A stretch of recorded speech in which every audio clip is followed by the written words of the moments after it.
Class 12 mathematics के अपने इस वीडियो में एक बार फिर से लेकर चलेंगे मिसलेनियस एक्सरसाइज चैप्टर 12। पिछले वीडियो तक हमने मिसलेनियस एक्सरसाइज से क्वेश्चन नंबर 6 तक के क्वेश्चन सॉल्व किए थे। इस वीडियो में हम बात करेंगे बाकी क्वेश्चंस को। क्वेश्चन नंबर 6 आपने देखे होंगे कि क्वेश्चन नंबर 6 कितने लेंदी थे।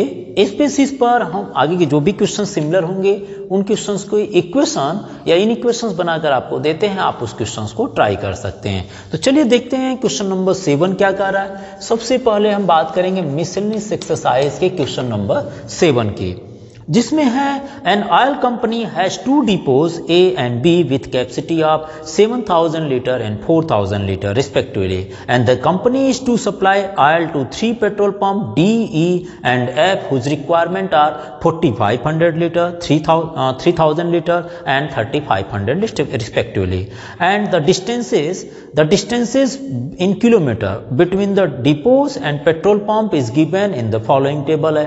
ठीक है ना, टेबल आपको बनाया गया है।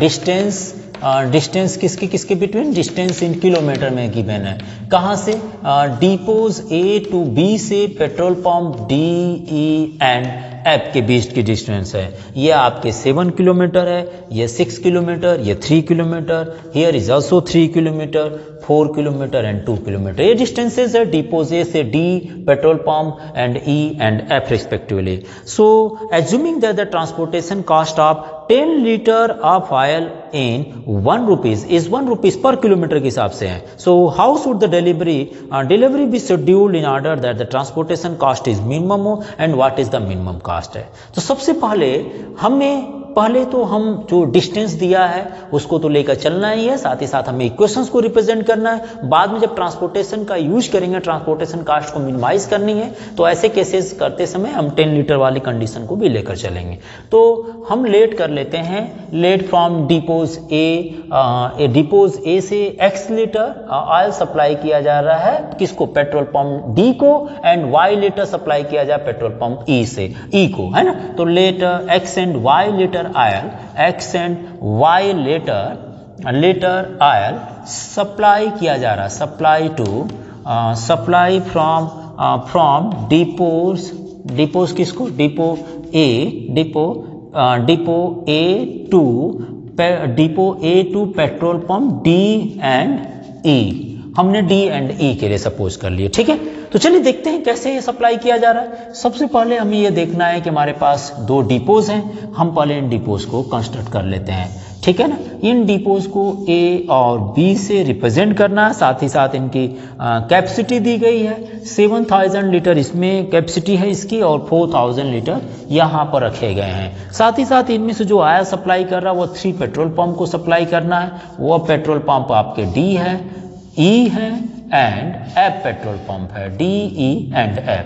Petrol pump D capacity 4500 litre है, पेट्रोल पंप ई की कैपेसिटी 3000 लीटर है, पेट्रोल पंप एफ की कैपेसिटी कितनी है, 3500 लीटर।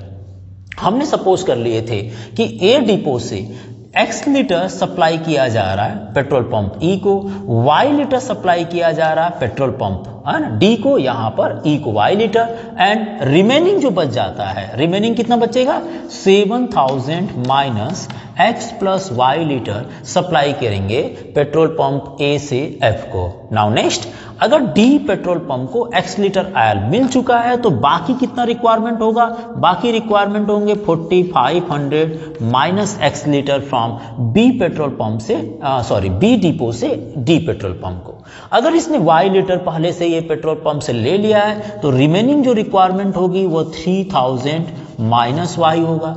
इसकी बात किया जाए, इसकी बात करें तो इसमें देखिए पेट्रोल पंप डिपोज बी के पास 4000 लीटर था ऑयल, बाकी इसने 4500 minus x depot petrol pump D को और 3000 माइनस y पेट्रोल पंप ई को सप्लाई किया। तो रिमेनिंग जो क्वांटिटीज होगी ऑयल की वो सारे सप्लाई हो जाएंगे एफ को। तो इसमें क्या लिखेंगे, 4000 माइनस सप्लाई किया गया ये दोनों लीटर, मतलब 4500 minus x plus 3000 minus Y litre. इसको अगर हम सॉल्व कर लें तो ये मिल जाएगा, हमें कितना मिलेगा, -3500 litre plus X and plus Y. इतना लीटर सप्लाई किया जा रहा फ्रॉम डिपोज बी से पेट्रोल पंप एफ को।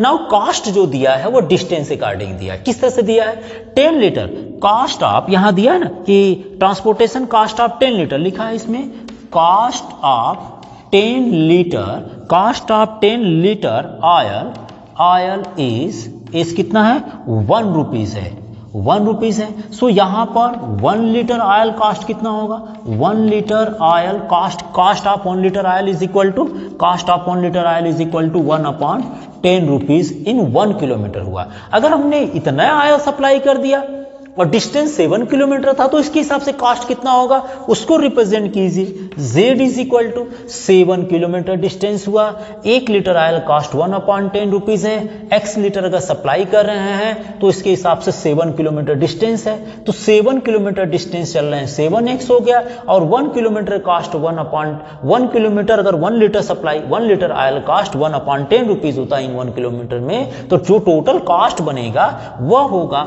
7 किलोमीटर के हिसाब से 7/10x हो जाएगा, 7/10x हो जाएगा। ये ऑयल हो गया, और हम यहां पर 1 लीटर ऑयल का प्राइस लेकर चल रहे हैं 1 किलोमीटर के हिसाब से 1/10 रुपीज लग रहा है, तो 7/10 हो गया। और उसी तरह से अगर मान लीजिए डिपोज ए से ई को अगर वाई लीटर सप्लाई किया जा रहा है, डिस्टेंस 6 किलोमीटर है, तो टोटल कॉस्ट कितना हो जाए भाई, 6y/10 हो जाएगा, या 6/10y कर लीजिए, प्लस डिपोज ए से एफ को कितना लीटर सप्लाई किया गया, 7000 माइनस एक्स प्लस वाई, और टोटल डिस्टेंस 3 किलोमीटर है, तो यहां आ जाएगा 7000 माइनस एक्स प्लस वाई इतना लीटर, और उसको 10 से डिवाइड कर दीजिए, इतना कॉस्ट आ जाएगा। प्लस डिपोज बी से टी पेट्रोल पंप की डिस्टेंस 3 किलोमीटर है, और सप्लाई कितना किया जा रहा है, 4500 माइनस एक्स, तो टोटल कॉस्ट कितना होगा, 3 × 4500 माइनस एक्स अपॉन 10 आ जाएगा, 3 × 4500 minus x upon 10 and plus और क्या आएगा, बी से ई पेट्रोल पंप की डिस्टेंस कितना है, 4 किलोमीटर है, सप्लाई कितना किया जाए 3000 माइनस वाई, इसका मतलब जो डिस्टेंस होगा वो कितना आएगा, 4 × 3000 minus Y upon 10 and plus क्या होगा, लास्ट क्या बचेगा, बी से पेट्रोल पंप एस की बीच डिस्टेंसेस 2 किलोमीटर है, तो 2 किलोमीटर डिस्टेंसेस और इतना लीटर ऑयल सप्लाई किया जाए, टोटल कॉस्ट कितना हुआ, तो इसके लिए 2 × 3500 and plus X plus Y upon 10। ये पूरा जो सिंप्लीफाई करेंगे जैसे क्वेश्चन नंबर 6 में किए थे, तो यहां पर जो z की वैल्यू मिलेगी इसी को मिनिमाइज करना है with respect to cost of transportation according, और इक्वेशन क्या बन जाएगा, इक्वेशंस हमारे यहां बनेंगे, मैं इक्वेशंस को भी लिख देता हूं, ये हमारे इक्वेशंस को रिप्रेजेंट करेंगे। ये मैंने आपको जो क्वेश्चन दिया था उसके अकॉर्डिंग कॉस्ट का क्राइटेरिया बना दिया था। अब आप जरा देखिए इक्वेशन क्या क्या होंगे और इन इक्वेशंस को आप ड्रा करिएगा एज पर क्वेश्चन नंबर 6 जैसा, है ना। तो देखिए जो ऑयल सप्लाई किया जा रहा है वह x हमेशा ग्रेटर देन वैल्यू 0 होगी, y ग्रेटर देन 0 होगा, जो भी सप्लाई किया जा रहा है हमेशा क्वांटिटी क्या होगी, ग्रेटर देन इक्वल टू 0 हो सकती है। तो यहां पर हो सकता है 7000 minus X plus Y is also greater than 0, then minus X plus Y greater than equal to -7000, और इसको अगर कैंसिल करते हैं तो यहां पर आ जाएगा x plus Y is less than equal to 7000। जैसा क्वेश्चन नंबर 6 था वैसे ही करना है इसको भी। And next is 4500 minus x है जो कि बी से डी को सप्लाई किया जा रहा है, 4500 माइनस एक्स लीटर ऑयल है, इतना सप्लाई कर रहे हैं which is always greater than 0 होगा, so minus x is greater then minus 4500, so x is less than equal two plus 4500 आ जाएगा। एंड नेक्स्ट में बी से ई को सप्लाई किया जा रहा है 33,000 माइनस वाई लीटर, मतलब minus Y is greater than equal to minus 3000, so Y is less than equal to 3000 आ जाएगा। एंड लास्ट कितना है, लास्ट है minus 3500 plus X plus Y is always greater than 0, so X plus Y is greater than equal to 3500, ठीक है ना, greater than, and this one is less than. तो एक इन इक्वेशन ये हो गया, दूसरा ये हो गया, तीसरा ये हो गया, इन तीनों को ड्रा करिए और चौथा ये होगा, तो आपके पास बाउंडेड रीजन बनना ही है। क्योंकि क्लोज बनता है। जैसे क्वेश्चन नंबर आपने किए थे कौन सा 6 किए थे, वैसे इन तीनों को ड्रा करिएगा। एक्स एंड वाई की जो कॉर्नर पॉइंट होंगे उस कॉर्नर पॉइंट को इसमें पुट करिएगा। सबसे पहले इसको सिंप्लीफाई कर लीजिएगा, ठीक है ना। तो जो कॉर्नर पॉइंट आएंगे एक्स एंड वाई की वैल्यू इसमें पुट करेंगे, तो जिस पॉइंट पर सबसे मिनिमम वैल्यू होगी वही हमारे पास क्या होंगे, वही रेट हम यूज करेंगे, ठीक है ना। एक्स एंड वाई को इतना लीटर सप्लाई करें, मतलब इतना इतना लीटर इनको सप्लाई करें ताकि कॉस्ट जो ट्रांसपोर्टेशन का वो मिनिमम आ जाए, ठीक है। तो चलिए ठीक है, क्योंकि देखिए क्यों मिनिमम आएगा भाई, कहीं कहीं ऐसा है कि डिपोज ए से एक्स को डिपोज ए से डी पेट्रोल पंप को कहीं रेट कहीं ज्यादा है और कहीं मतलब डिस्टेंस कहीं ज्यादा है, कहीं कम है। तो जहां डिस्टेंस ज्यादा है वहां पर कम सप्लाई कीजिए, जहां कम है वहां पर ज्यादा सप्लाई करेंगे। तो इसके हिसाब से मैनेज करना है आपको, ठीक है ना। तो ये क्वेश्चन नंबर 6 रहा। नेक्स्ट चलते हैं क्वेश्चन नंबर नेक्स्ट लेकर 8 को देखते हैं, ठीक है। आप इसको ड्रा कर लीजिएगा। क्वेश्चन नंबर 8 क्वेश्चन इजी है, ध्यान दीजिएगा। और जैसा 6 मैंने इसलिए कंप्लीट किया था, 6 क्वेश्चन बनाने में करीब एक पिछले वीडियो में मैंने 6 को बताया हूं, आप उस वहां से भी इसको देख सकते हैं। क्वेश्चन नंबर 8 क्या कह रहा है, अ फ्रूट ग्रोवर, हम चल रहे हैं क्वेश्चन नंबर 8 लेकर। A fruit grower can use 2 type of fertilizer in his garden, brand P and brand Q। 2 तरह के फर्टिलाइजर यूज कर रहा है अपने गार्डन में। And the amount in KG of nitrogen, phosphoric acid, potash and chlorine in a bag of each brand are given in the table. एक table बनाया गया, उस टेबल को सबसे पहले लिख लेते हैं कि कितने कितने केजी पर बैग, मतलब कितने किलोग्राम ये आपके केजी पर बैग दिया है। क्या दिया भाई, ब्रांड पी और ब्रांड क्यू के 2 फर्टिलाइजर हैं। Brand P and brand Q के 2 फर्टिलाइजर हैं, इनमें मिलाया जा रहा है, एक तो नाइट्रोजन मिलाया जा रहा है, ठीक है ना, और दूसरा मिलाया जा रहा है फास्फोरिक एसिड मिलाया जा रहा है, फास्फोरिक एसिड मिलाया जा रहा है। तो आप इसको भी लिख लीजिएगा, फास्फोरिक एसिड हो गया, ठीक है ना। और तीसरा जो मिलाया जा रहा है वो पोटास मिलाया जा रहा है, और फोर्थ जो मिलाया जा रहा है वो क्लोरीन मिलाया जा रहा है। तो देखते हैं ब्रांड पी में, जो ब्रांड पी में नाइट्रोजन मिलाया जा रहा है वो 3 kg है, 1 kg फास्फोरिक एसिड है, ठीक है। ये फास्फोरिक एसिड हम इसको फिर से लिख देते हैं, phosphoric acid. And 3 kg potash है, 1.5 kg क्लोरीन है। सिमिलरली ब्रांड क्यू में 3.5 kg और 2 kg and 1.5 kg and 2 kg, इतने ये मिनरल्स जो भी डिफरेंट है ये मिलाया जा रहा है। तो इसमें दिया है कि फ्रूट ग्रोवर 2 तरह के फर्टिलाइजर अपने गार्डन में यूज करता है, brand P and brand Q. And the amount of nitrogen, phosphoric acid, potash and chlorine in each bag are given in the table. ये टेबल में इतने इतने केजी मिलाया जा रहा है वो दिया है। सो आगे दिया, test indicate that the garden need at least 240 kg of phosphoric acid, मतलब फास्फोरिक एसिड जो मैक्सिमम यूज होगा वो 240, मतलब मिनिमम एटलीस्ट कम से कम 240 kg होना चाहिए। तो इसका मतलब ये जो इक्वेशन बनेगा वो ग्रेटर देन इक्वल टू 240 बन जाएगा। और at least 270 kg of potash use करना है, तो एटलीस्ट का मतलब ग्रेटर देन इक्वल टू आपका 270 हो जाएगा। और साथ ही साथ एटमोस्ट 310 kg ऑफ क्लोरीन उस गार्डन में मिलाना है, जो मैक्सिमम इतना मिलाना है। तो इसका मतलब ये आपके लेस देन इक्वल टू 310, क्योंकि ये इक्वेशन बनाना हमें, ठीक है ना। आगे दिया है, if the fruit grower want to minimise the amount of nitrogen added to the garden, जो नाइट्रोजन की क्वांटिटीज को अगर वो मिनिमाइज करना है, इसका मतलब इक्वेशन नाइट्रोजन के टर्म में बनेगा। नाइट्रोजन की क्वांटिटीज को मिनिमाइज करना है, so how many bag of each brand should be used and what is the minimum amount of the nitrogen added in the ground. तो कितने minimum number of bags use किया जाए। मान लेते हैं कि जो फ्रूट ग्रोवर है वह x number of bag brand P का and Y number of bag brand Q का वह यूज कर रहा है, ठीक है ना। तो इससे क्या होगा, अगर जेड बनाया जाए तो मिनिमम नंबर ऑफ नाइट्रोजन को मिनिमाइज करनी है। देखिए एक बैग में 3 kg नाइट्रोजन मिलाया जा रहा है अगर वो ब्रांड पी का है, और एक बैग अगर ब्रांड क्यू का है तो उसमें 3.5 kg नाइट्रोजन मिलाया जा रहा है, ठीक है ना। तो दोनों तरह के ब्रांड में दे दिया कितने केजी नाइट्रोजन मिलाया जा रहा है। इसका मतलब अगर एक्स बैग होगा, अगर नंबर ऑफ बैग एक्स होगा और एक बैग में 3 kg है, तो एक्स बैग में कितना नाइट्रोजन हो जाएगा, नाइट्रोजन हो जाएगा 3x kg। और उसी तरह से अगर number of bag brand Q का y है और एक बैग में 3.5 kg है, तो ये कितना होगा, ये हो जाएगा 3.5y। इसको मतलब इसी को आपको मिनिमाइज करनी है, ठीक है।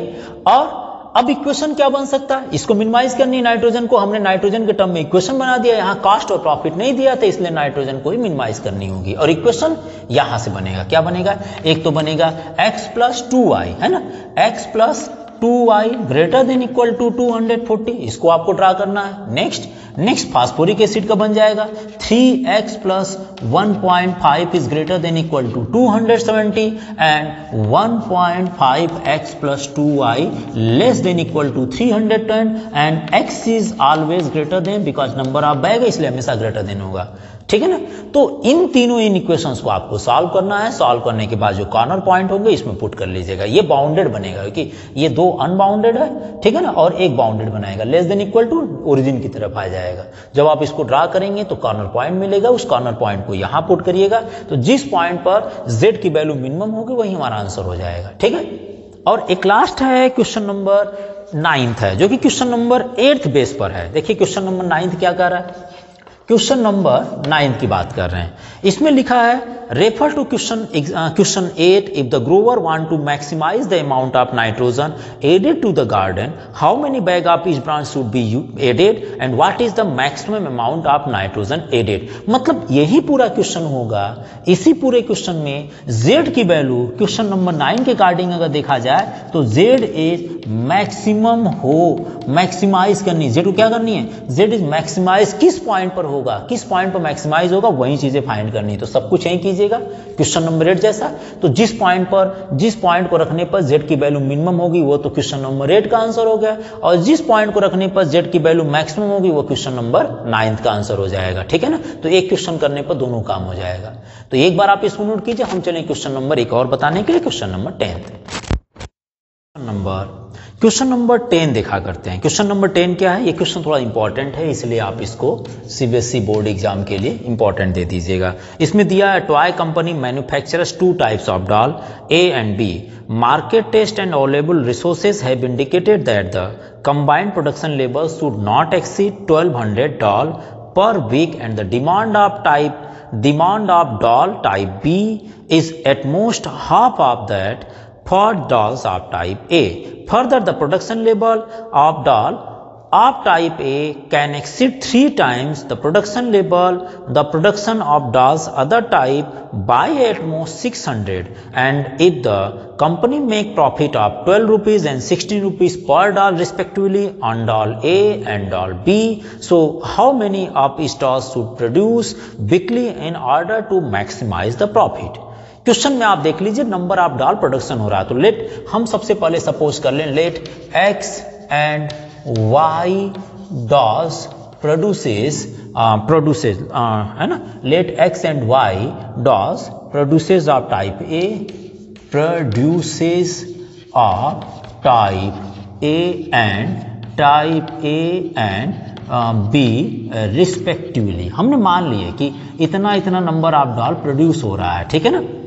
अब देखिए दिया है market test and available resources, ये कहता है indicate that the combined production level should not exceed $1,200 per week.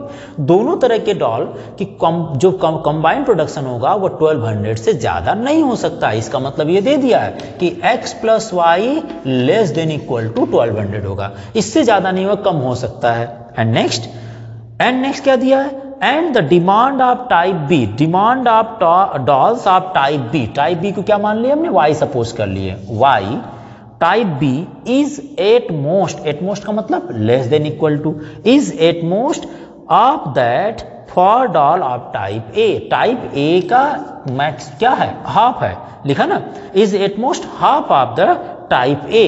Demand of type B doll is at most half of the type A, जैसा कहा उसने इक्वेशन बना दिए।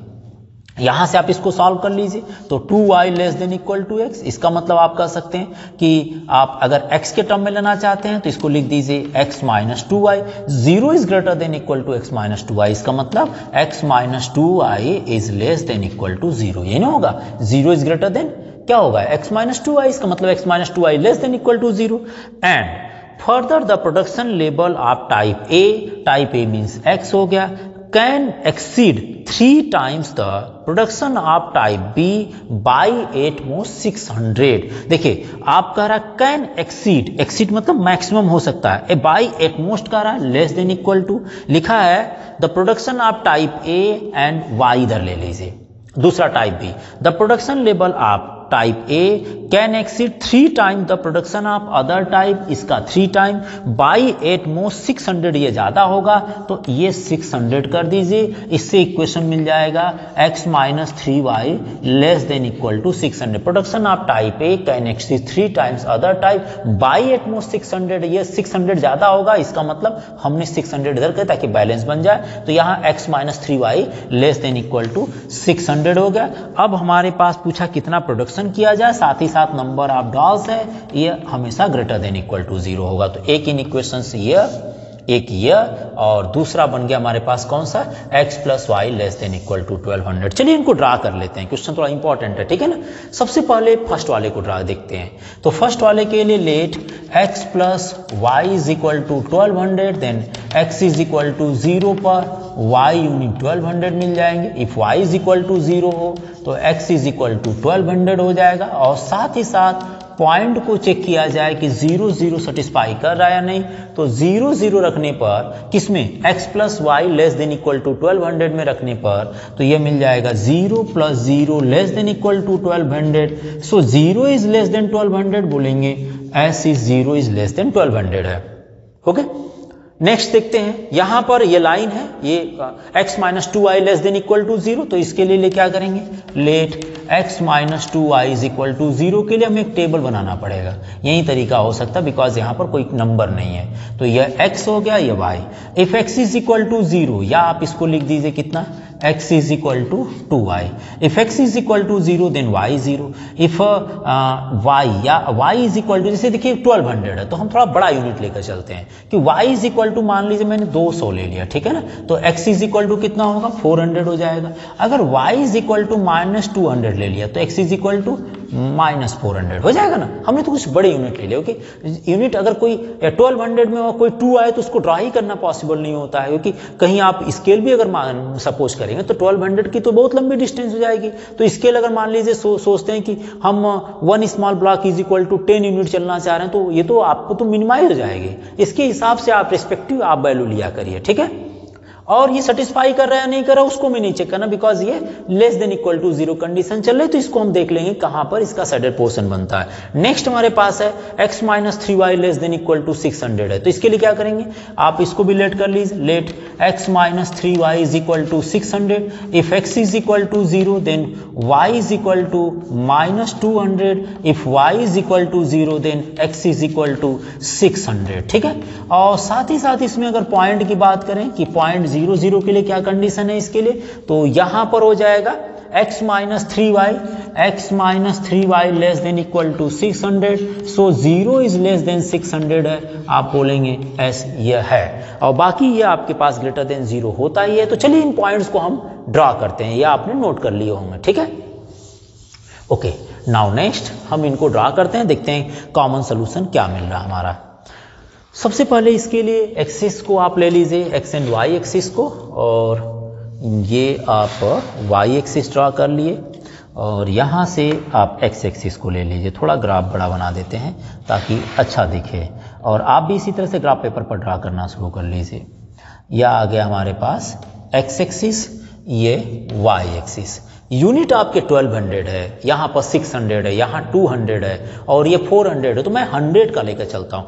10 small block is equal to 100 unit चलेंगे, तो इससे क्या होगा, हमें कम चलना पड़ेगा। तो देखिए 1 ले लीजिए, 2 3 4 5 6, मैं ऐसे खींच रहा हूँ, आप ग्राफ पेपर खींचिएगा। 1 2 3 4 5 6 7 8 9 10 11 12, हमारा मैक्सिमम 1200 हो जाएगा, और ये 100 गैपिंग है, 1 2 3 4 5 6 7 8 9 10 11 12 13, मैक्सिमम मान लिया 100 के 20 की गैपिंग लेकर चल रहे हैं। नाउ ये ओरिजिन हो गया। अब हम इन पॉइंट्स को ड्रा करेंगे, x is equal to 0 and y is equal to 1200 के लिए। x is equal to 0, y is equal to 1200, 1 2 3 4 5 6 7 8 9 10 11 12, ये आ जाएगा, ये जो पॉइंट आएगी ये आ जाएंगे 0 और 1200। ये पॉइंट आपका 0 1200 हो गया। यहां पर x is equal to 1200 and y is equal to 0, तो यहां चलिए 1 2 3 4 5 6 7 8 9 10 11 12, ये जो पॉइंट आ जाएगा ये आ जाएगा 1200 एंड 0। इनको ज्वाइन करना है, तो ज्वाइन करना थोड़े से, ये हमने ले लिए पॉइंट और यहाँ से देखते हैं मैच कर रहा है। ओके, आई थिंक ये सही रहेगा। ठीक है, तो इसको हम ज्वाइन कर देते हैं। ओके, ये लाइन आ जाएगी। ठीक है, ये लाइन आ जाएगी। इस लाइन का नाम जरूर दे दीजिएगा। इस लाइन का नाम हमारे पास है x plus Y is equal to 1200। ठीक है ना। नेक्स्ट को देखते हैं, x is equal to 0, y is equal to 0, यही आ जाएगा। x is equal to 400, then y is equal to 200, तो y is equal to 200, x is equal to 400 का मतलब 1 2 3 4, 400 के बाद ऊपर 1 एंड 2, यहां आ जाएगा 400 and 200। And next is x is equal to minus 400, y is equal to minus 200, तो इधर चला जाएगा इसके रिस्पेक्ट में। ठीक है ना, तो यहां पर 1 2 3 4 ले लीजिएगा और इसी के अकॉर्डिंग तो ये लाइन ऐसे मिल जाएगी आपको। ठीक है, मान लीजिए तो वो थर्ड क्वाड्रेंट में चला जाएगा। थर्ड क्वाड्रेंट मान लीजिए यहां पर है कहीं, और आप इसको खींच दीजिएगा इस तरह से, और थोड़ा सा आगे कर लेते हैं। ये लाइनिंग इस तरह से आ जाएगी, फर्स्ट और थर्ड क्वाड्रेंट से पास होगी। हमने इसको थोड़ा आगे कर दिए। ठीक है, तो ये आ जाएगा हमारे पास। इस लाइन का नाम दे दीजिएगा x माइनस, ये आ गए x minus 2y is equal to 0 है। ठीक है, और लास्ट वाले में देखा जाए तो x is equal to 0, then y is equal to x is equal to 0, then y is equal to minus 200, x is equal to 0, then y is equal to minus 200। तो माइनस 200 की lining तो देखिए, अगर ये 100 लेते हैं या 200 लेते हैं तो ये आएगा 0 एंड माइनस 200 नीचे की तरफ। ठीक है, और x इज इक्वल टू 600 लेते हैं और then y is equal to 0, तो 1 2 3 4 5 6, ये 6 एंड 0 आ जाएगा, मतलब ये आ गया 600 एंड 0, और ये जो पॉइंट हो गया वो 0 एंड माइनस 200 है। तो इसको हम ज्वाइन करते हैं जरा।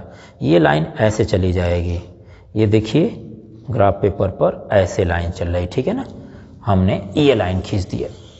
ओके, इस लाइन का नाम दे सकते हैं आप x minus 3y is equal to 600।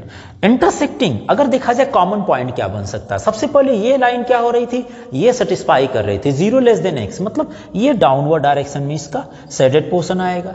इस लाइन की बात बाद में करेंगे, पहले इसको देख लेते हैं। ये क्या कर रहा है, ये भी सेटिस्फाई कर रहा है। इसका मतलब ओरिजिन किधर है, ओरिजिन यहाँ है, तो नीचे चलेगा तो ओरिजिन के दूसरे साइड में हो जाएगा, इसलिए ऊपर की तरफ इसका भी शेडेड पोर्शन होगा। ये ऊपर की तरफ देखेंगे, बट फर्स्ट क्वाड्रेंट में ही होना चाहिए। ठीक है ना, फर्स्ट क्वाड्रेंट में ऊपर की तरफ, यहां से आपका टर्निंग हो जाएगी। और इसकी बात किया जाए तो ये जो इक्वेशन था वो था x minus 2y greater than equal to 0। इसका मतलब हमारे पास x माइनस 2y क्या था, इन इक्वेशन जो बनी थी, इन इक्वेशन जो बना था वहां पर क्या बना था कि y, ये इन इक्वेशंस को मैंने रब कर दिया था, फिर भी मैं यहां लिख देता हूं। ये था हमारे पास y is less than equal to at most half था, इसका मतलब 2y लेस देन x था, इसका मतलब हो गया था 0 is less than equal to 0, है ना। y क्या लिखा, type B is at most half of the type A, is at most half of the type हो गया था, तो x minus 2y 0 is less than x minus 2y is greater than equal to 0। इसका मतलब यहां पर था कि x की वैल्यू ग्रेटर देन 0 होगी। यहां पर क्या मिला, देखिए ये मिल गया x is greater than equal to 2y, मतलब x की वैल्यू y से ग्रेटर देन होनी चाहिए। तो ये लाइन हो गई। इस लाइन में ऊपर की तरफ चलेंगे तो y एक्सिस की तरफ, नीचे की तरफ चलेंगे तो x। तो इस लाइन के लिए अगर देखा जाए, इस लाइन के इधर या इधर कोई भी एक पॉइंट लेकर इसमें पुट कर लेंगे, जैसा कि आप लोग पहले भी सॉल्व कर चुके हैं। जो पॉइंट इसको सेटिस्फाई करेगा उधर उसका शेडेड पोर्शन हो जाएगा। या तो आप कह सकते हैं कि अगर x ग्रेटर देन 2y है, इसका मतलब x एक्सिस जिधर होगा उधर इसके शेडेड पोर्शन बनेंगे, तो इसका शेडेड पोर्शन बनेगा जिधर x एक्सिस है, बिकॉज x ग्रेटर देन है, तो इसका मतलब x इधर ग्रेटर देन होगा और इसके ऊपर y ग्रेटर देन होगा। तो हमारे पास शेडेड रीजन ये हो जाएंगे, ये कॉमन इसके लिए हो जाएंगे। तो देखिए ये ऊपर चल रहा है ये, और ये इधर चल रहे हैं, तो हमारे पास जो शेडेड रीजन बन रहा है वह शेडेड रीजन ये बनेगा, मतलब ये रीजन आपके बाउंडेड बन गए हैं। ये रीजन क्या बने, बाउंडेड बने। ये क्वेश्चन मैं कंप्लीट कर देता हूं और इसके ये देखिए हमारे पास शेडेड रीजन आ जाएंगे। ठीक है, मतलब बाउंडेड रीजन जिसको बोलते हैं फिजिबल रीजन। ठीक है ना, और इसमें कॉर्नर पॉइंट को ये ए सपोज कर लीजिए, इसको आप बी सपोज कर लेते हैं। ये तो ओरिजिन ही है, ये ओ ऑलरेडी है, और इस पॉइंट को आप सी मान लीजिए, और ये पॉइंट आपके कितना था 600 था। तो हमें ए बी इसकी वैल्यू फाइंड करनी है। इक्वेशन पता है, इस लाइन का इक्वेशन था x - 2y, इस लाइन का इक्वेशन आपको पता ही है, इस लाइन का इक्वेशन x - 3y = 600 है। तो इनको हम इंटरसेक्ट कराते हैं और वैल्यू फाइंड करते हैं। तो हम इसको रब कर दें, आपकी जरूरत तो है नहीं इसकी, ठीक है ना। चलिए अब हम जरा इंटरसेक्टिंग पॉइंट फाइंड करते हैं, उसके बाद हम z में वैल्यू पुट करेंगे। नाउ इंटरसेक्टिंग पॉइंट के लिए सबसे पहले लिखेंगे फॉर पॉइंट ए पॉइंट के लिए लाइन कौन सी है, x + y = 1200, x + y = 1200, ये लाइन और ये line x - 2y = 0, x - 2y = 0 आपस में कट कर रहे हैं, सो माइनस प्लस 0, सो यहाँ पर 3y = 1200, देन y = 400 आ जाएगा, कैंसिल कर लेंगे तो, ठीक है ना। और y = 400 को यहाँ पुट कर लीजिए, किस में, इसमें, तो यह आ जाएगा x + 400 = 1200, देन x = 800 आ जाएगा। तो a पॉइंट आ गया 800 and 400 पॉइंट ए आ गया। बी पॉइंट के लिए देखते हैं, हम इसको भी रब कर दें, जरूरत तो है नहीं, ठीक है ना, या वहां लिख देते हैं। चलिए बी पॉइंट के लिए x + y यहां लिख लीजिए फॉर पॉइंट बी के लिए। बी पॉइंट के लिए देखिए x + y = 1200, x + y = 1200, ये लाइन और ये लाइन x - 3y = 600 आपस में कट कर रहे हैं, x - 3y = 600, so minus plus minus cancel, 4y = कितना आएगा 600, सो y = 600/4 कितना आएंगे, 4 × 1 = 4, और यहाँ बचेंगे 4 × 5 = 20, y = 150 आ गया। y = 150 यहाँ पुट कर लें, तो x + 150 = 1200, सो x = 1200 - 150, सो x = 0, 10 5 5 हो जाएंगे, यहाँ 11 - 1 10, तो यहाँ आ जाएगा 10,000 है ना, 1050, तो बी पॉइंट आ गया 1050 और 150 आ गया। सी पता है और ओरिजिन ओ मतलब 0 0 हो गया। तो चलिए हम इन पॉइंट्स को ए और बी जो पॉइंट फाइंड किए उसको हम रखते हैं z = रब कर दिए, चलिए उसको बना देते हैं। अब यहां पर हम इसको रब करते हैं, ठीक है। तो ये हमारे पास हो गया पॉइंट के लिए। नाउ इन पॉइंट्स को हमें z में पुट करना है, और z क्या है, कॉस्ट दिया है, हम तो ये इक्वेशन बना दिए, उसके बाद हमने z को लिखे ही नहीं थे। z 12 रुपीज है, z = 12 रुपीज प्रॉफिट हो रहा है अगर टाइप ए डॉल पर, और 16 रुपीज प्रॉफिट हो रहा है टाइप बी पर, तो z ये क्या होगा, इसको आपको मैक्सिमाइज प्रॉफिट फाइंड करनी है। तो सबसे पहले 8 पॉइंट ए पर हम वैल्यू पुट करते हैं। पॉइंट ए कितना होगा, पॉइंट ए हमारे पास है 800 और 400 है, 800 और 400, तो इसमें z की वैल्यू देखिए, वैल्यू पुट कर लेते हैं, 12 × 90 600, और ये कितना होगा 6400 है ना, डायरेक्ट वैल्यू रख दिया मैंने y के प्लेस पर 400, तो ये आ जाएगा कितना 0 0 एंड 6 4 10 9 6 15 116, इतना रुपीज आ गया प्रॉफिट, ठीक है ना।